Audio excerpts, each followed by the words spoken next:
Good morning and welcome to AardvarkJoke episode 6. We're over halfway to 10 episodes now. Oh, that's crazy. That's double figs. That is, and when we're at 10, if we round up to the nearest 100, we're at 100 episodes. So yeah, basically, that 500 episode special is coming around pretty quickly. Yeah, best start planning. We'll do we'll give away a packet of crackers, like the standard wheat crackers cost about 40p if you get the own brand ones, or £1.40 if you get the luxury goods.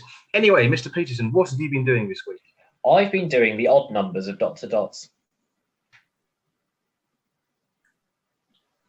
And this week's topic, we're going to be discussing modern excuses. I don't know if they're postmodern excuses or simply modern excuses, but obviously this will be on the internet. So in the year 3000, when people are listening in like 5K, I don't even know famously underwater. Yeah, then they'll be going, oh, well, this is actually the past. But we'll just say we'll just say 2021 excuses. So, not to date it too much, but it's 2021. But yeah, I was originally thinking about some of the excuses that people were using during lockdown. Obviously, and COVID in general. Obviously, in theory, we had Freedom Day now in the UK. That's a little bit similar, but I think there's just some overlap simply because a lot of the excuses you can use when working from home have obviously either developed or been significantly invigorated by the working at home during the pandemic. Now, obviously, the standard one of this is that, my printer wouldn't work, which I'm going to secondary school in 2005 onwards, or maybe 2000 onwards, when sort of everyone really had to use a computer for most of their schoolwork. That was, you heard that at least once a week, I'd have thought. But I feel like printing has been usurped by the app. Yes, a little bit. However, I think something that has probably changed I don't want to start ragging on large-scale organisations here, but back in the day, everyone had a computer and had Word on it, and that was it. And you probably printed stuff off. Collaborative working was one of those things that got talked about, I think, for a very long time, and never really existed, or companies had really grinding ways of doing collaborative work, such as everyone uploading documents to, was it Microsoft Office ShareSpace? Other companies and types of working are available. But now with SharePoint, then obviously the classic one is, sorry, I didn't have either read or edit permissions on the document. That's a classic one that gets used all the time. It's frustrating because it's actually quite true as well. Yeah. There's a document that I've had to email our tech people to give me access to, because when I try and load it in the app, i.e. the program, Excel, rather than using it in the browser, so I don't have access to it. The last edit made to it was by me 2 weeks ago. Brilliant. So I don't know at what point Microsoft were this guy doesn't need to do any more work on this document. He's made far too many edits. No one could edit a document twice a week. The paperclip was like, this guy's been working too hard, we're just going to stop it. Yeah, well, of course, it wasn't just for paperclip, was it? On there are lots of them, but no one else. No one knows anyone apart from paperclip. It was back in the day when to save hard drive space, Windows would do that minimal install. So if you wanted to install any fonts other than Times New Roman or Arial, you have to put the CD back in to download all the data. I think there was definitely a globe on those assistants. There's a Microsoft cartoonized logo as well. But let's be honest, it's all about the paperclip. If you want to find out about Microsoft logos from the early noughties, please feel free to Google it. Yeah, I assume if you're listening to this podcast, you've got access to the internet. Yeah. Unless it's the future, and for our 500th anniversary special, we've released a vinyl highlights series or cassette tape, and HD DVD, just dead formats, just for a laugh. Betamax. Yeah, you and me selling mini discs down the market. Any of these are possible. But postmodern excuses. The SharePoint one. We thinking professional, or we thinking ones that you can use in your personal life. So obviously the traditional one is, I can't do anything, I'm washing my hair, which 2021, quite sexist, because typically that's an excuse that females can use that males can't use. That's true. Although obviously in the era of TikTok and other social medias, male body image is more prevalent than ever. But my hair dries quite quickly, and also they've invented the hairdryer, and I mean they've invented like the cool, like the quick, efficient hair dryers, like Dyson, and I don't know. I feel like hair dries quicker now. I take your point in terms of the electricity usage of those devices must be more efficient than it used to be. I mean, Dyson have invented a fan that doesn't have any blades. That's madness. That's crazy. Like, but but I think the key point of that is no one's really buying that anymore. It's set the shelf life. So can we find something that works both professionally and extracurricularly? Because let's be honest, a lot of things you want to get out of extracurricularly as well. Do you think drying your hair was an excuse in say? Was it washing your hair? Sorry, washing your hair, yeah. But in say 1903, back when in theory everyone was quote unquote better dressed and had to wear a hat at all times, otherwise you were some sort of heathen. Well, surely you don't have to care about your hair. Well, that's what I'm saying. If you're behatted. Because I mean, imagine if you're wearing like a top hat, you could fit a lot of greasy hair underneath, but no one would really notice. But no, but that's why Brunel always wore the chimney hat. He just had awful hair, and he just sort of he Marge Simpsoned the situation. Always like, and I do feel bad for these guys. The guys who go sort of bald, age 17 to 19. I know the cure for this. I'll dress really smart for the rest of my life. No, the school version versus the adult version. I assume that as collaborative working becomes more and more normal in the workplace, it will probably eventually go down to schools as well. So sorry, Miss / Mom / Sir / Mr. Smith. I couldn't upload my document to the SharePoint, the cloud for rival the internet products. Space. Yeah, would also potentially be a valid thing. But then they might ask, why didn't you print it off and bring it in anyway? Because your printer didn't work. #throwback. Yeah, because the dog ate it. The printer. Well, yeah, or the computer. Yeah, because what do you swallow to catch the printer inside the dog? I can't quite remember. You've only really got to get the USB cable, don't you, unless it's wireless. Probably, yeah. Well, if it's Bluetooth, you're laughing. Yeah, dog can't swallow that. Yeah.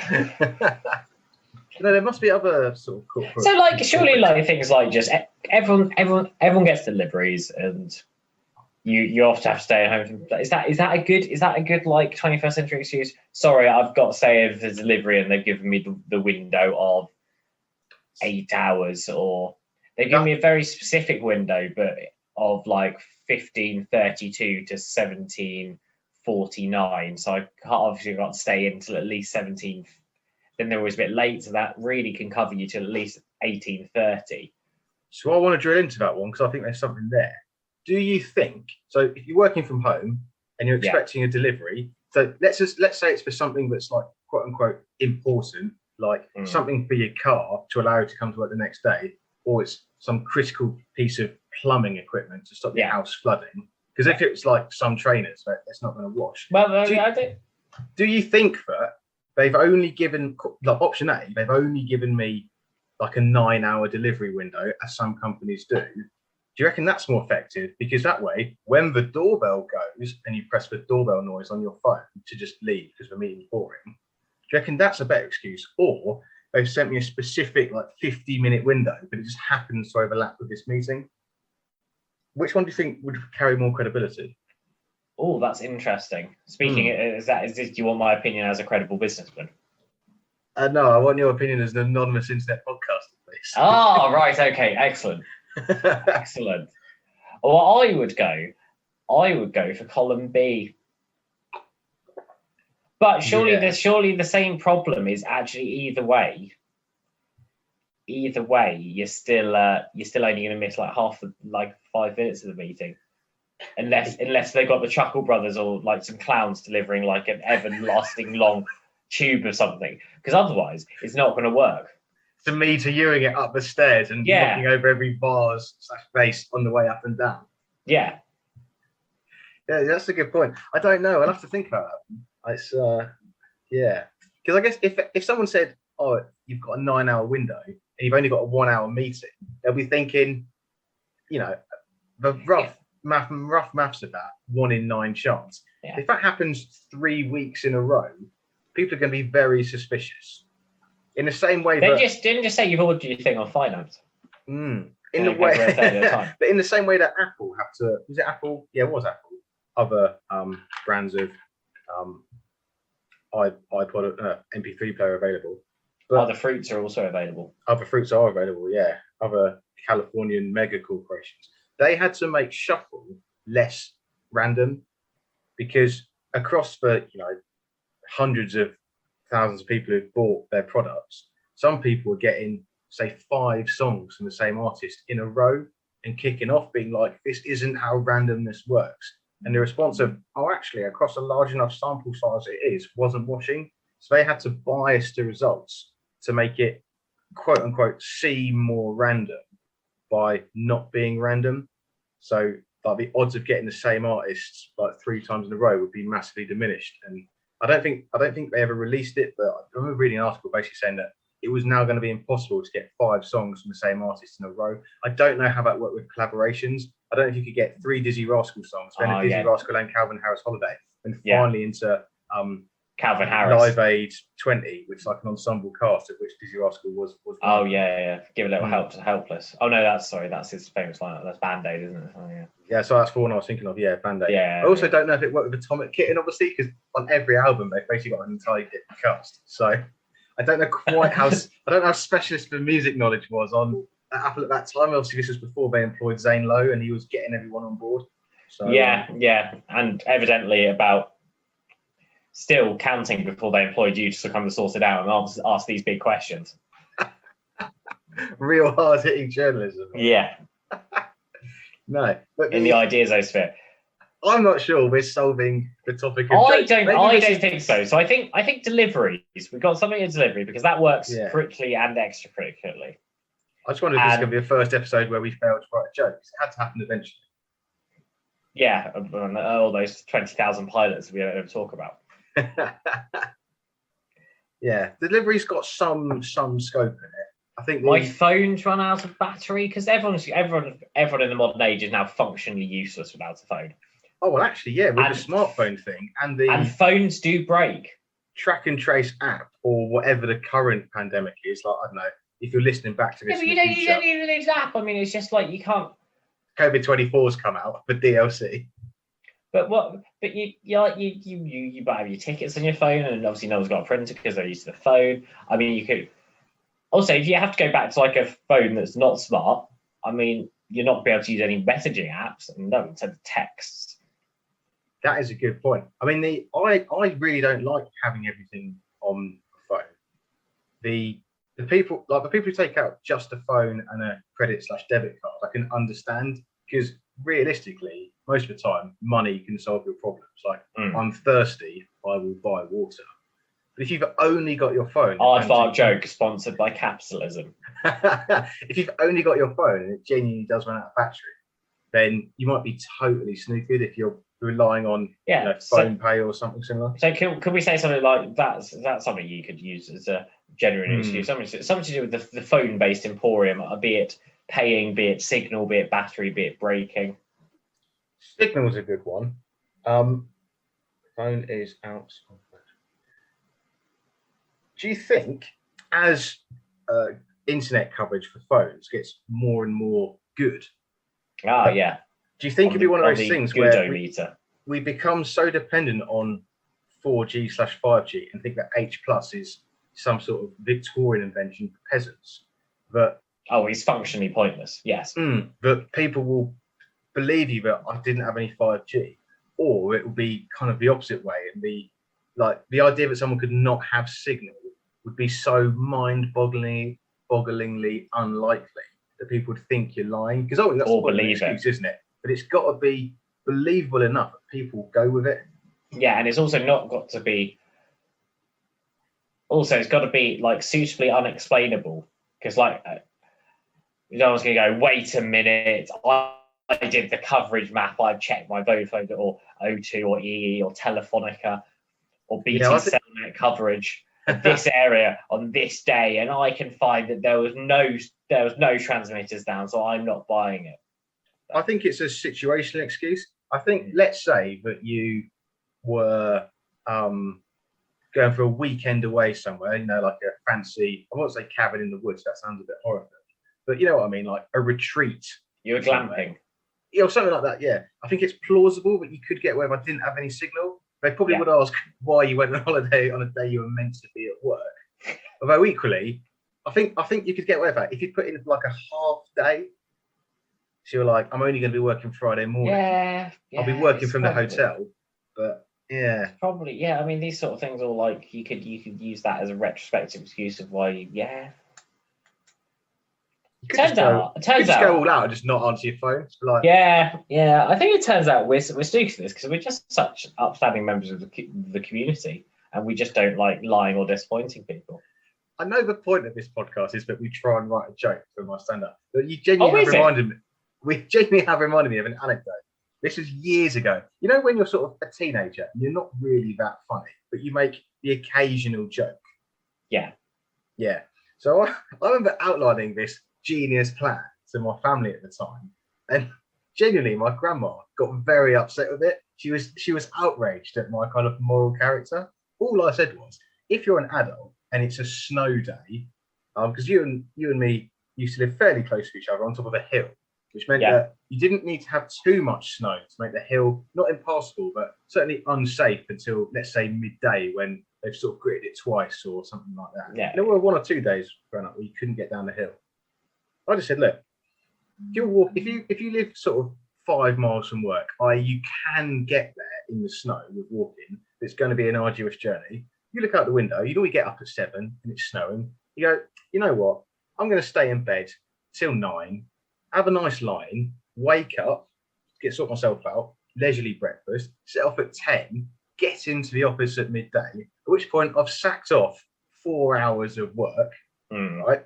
But everyone's going to go, oh, thank you so much for coming in. Yeah, really appreciate it. So everyone's going to congratulate you for perhaps taking the morning off. I thought that was really sensible. My grandma, not impressed at all. Fair. Wait till she hears the podcast. Yeah. But I'm not sure if that was useful or not. But again, snow days, that's another opportune time for an excuse. Yeah, but I feel like everyone's actually, that's just to think things aren't going to happen on a snow day. You don't really need an excuse. Well, again, turn up to work, nothing's happening. Oh, you might as well leave early, even though you fair. You've obviously got to leave early on a snow day. Because you don't want to, it might get dark and icy, assuming it's kind of winter time. Unless global warming really traditionally. Well, we don't know what global warming's going to do. We might have snow showers in July or something. But yeah, we haven't really solved this problem at all. Yeah, no. Good excuse. No. The only thing you could really do is if you've got a mate in IT who could intentionally withdraw your admin or read and write privileges from all the key documents. Or break your phone, crash an app on your phone. Just install some sort of malware for you. I'm really sorry. Worst case, he could just text you and pretend you got a delivery. Right, that's it. That is your joke. Your excuse is actually your mate in IT. Yeah, just ring yourself. Just have 2 phones on the desk. You have to hire a mate in IT who will create some form of excuse for you. Basically, it's excuse making in the digital world. This is ultimate capitalism. This is just pure outsourcing. Once again, you haven't even written the joke. We've just outlined the premise of outsource it to someone else. Well, we have written the joke. The idea is outsourcing. We haven't written the joke yet. That's no description at all. That's so vague. Outsourcing is my entire role in this podcast. Actually, and also it's yours. You come here needing someone to give you ideas to write a joke. I come up with them, and then when I can't be asked to put them all together, I get you to do it. Yeah, I quite like where it is now because for me, maybe it's just because we're doing a podcast. It seems quite meta. What's your excuse? Oh, I've outsourced it to IT. What are they going to do? Oh no, it's been outsourced. I think we've all been to meetings where someone has either done no work and is trying to get away with it, or genuinely is is quite useless as a functioning adult, but thinks they're brilliant. So they come in and like, yeah, I've outsourced the problem. Thinking everyone's just going to clap like highly trained seals at a circus or aquarium or zoo or wherever seals live. Yeah. The jungle or something. I'm not a wildlife expert. The jungle. And everyone's going to be like, oh, is massive. He or she has outsourced it. Genius, absolute genius. And then someone drilling into the detail goes, but what specifically have you outsourced? And so the whole ruse comes down. Yeah, I've outsourced the bigger picture. Just get some business buzzwords in there. I've outsourced for blue sky thinking. I've outsourced for beyond the horizon scanning. Inside and outside the box. So, but yeah, delivery is the key. Delivery is the key, and I feel like worst case you have to outsource hacking your phone or something to a mate from IT to basically just install everything else. Or set up your own delivery company, outsource it to someone else, and that way you, as the IT for your own company, can always set the deliveries just ship yourself parcels. Yeah, during meetings you don't want. Yeah, just get yourself shipping yourself parcels in. I think that's it. When you come back from the meeting after, on films where it's like the lead actors meant to be incredibly strong, like Marvel, they use the sort of plastic or foam weight, so it looks like they're benching about 800 kilos. You then walk in with a massive cardboard box, which is approximately 5 foot high, so sort of obscures the camera, and you go, whoa, just pretend, as long as you're good at acting, just puffing and panting. Oh, this is really difficult to move. Obviously, it's made of balloons or something. And I'd probably just ship myself an empty box. I mean, I've got to keep the overheads down. But it's all about the skill of the acting, then, isn't it? I'm about to be fired from my job for not doing anything because I keep getting deliveries. Yeah. I think that is it. Set up your own delivery company. Deliver yourself massive boxes. But also give yourself a large enough window so you can make sure you're unavailable for anything that you don't want to go to in either the day or the evening time. Yeah.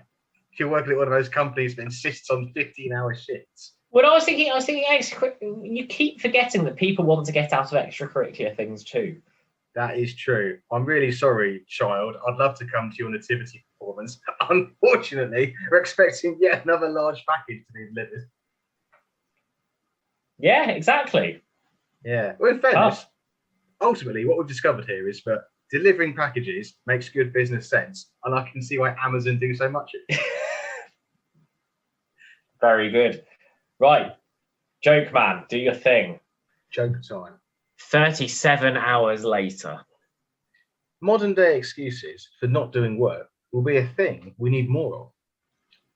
Working sort of from home and sort of from the office will require you to actively meet your boss, which might make doing absolutely nothing far more difficult than in the golden years of the pandemic. The solution to this is twofold.